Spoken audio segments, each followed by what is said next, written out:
اگر کوئی کسی شہر میں باہر کے امام آ کر اور مختلف مساجد میں امامت وغیرہ جیسے کرتے ہیں کر رہے ہوں، کیونکہ پہلے شہر میں اپنے شہر کے بچے عالم نہیں بنے تھے، اب کافی بن گئے ہیں اور ایسی بیکار بیٹھے ہوئے ہیں، تو کیا ایسا کیا جا سکتا ہے کہ باہر والوں کو منع کر دیا جائے اور مقامی بچوں کو مسجدوں میں امام رکھا جائے، جبکہ وہ باہر سے آنے والا غریب بھی ہے؟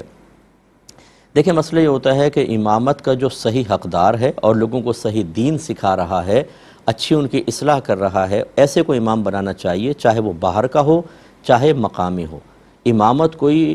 پیشہ نہیں ہے کہ جی جاب کرنے کے لیے اس کو اختیار کیا جائے، یہ لوگ بیکار، ان کو سیلری ملنی چاہیے، اس کی سیلری ختم ہو جائے گی، فلاں ہو جائے گا۔ یہ امامت تو ایک منصب ہے، اور اس کے ساتھ جو خطابت ہے، اگر امام آتا ہے اور وہ خطابت بھی کرتا ہے، لوگوں کی اچھی اصلاح کر رہا ہے، مسائل وہ زیادہ جانتا ہے، تو وہی حقدار ہے۔ اور اگر اس سے بہتر لوگ پیدا ہو گئے ہیں تو پھر بغیر کسی شرعی وجہ کے تو بہرحال امام کو معزول کرنا جائز نہیں ہوتا۔ پھر وہاں کے علماء سے آپ معلوم کر لیں، کیونکہ پوری سچویشن تو میرے سامنے نہیں۔ اگر اس امام میں کوئی کوتاہی ہے جو باہر سے آنے والا ہے، اور مقامی امام کے اندر وہ کوتاہیاں نہیں ہیں اور بہت اچھے انداز سے وہ نماز پڑھا سکتے ہیں، تو پھر ان کو فوقیت دے دیں، ورنہ اسی کو کنٹینیو رکھا جائے گا۔ یہ کوئی معقول وجہ نہیں ہے کہ یہاں کے بچے پیدا ہو گئے تو ان کو جاب سے نکال کر ان کو رکھ دیا جائے۔ امامت سے معزولی ان وجوہات کی بنا پر شرعاً جائز نہیں ہوگی۔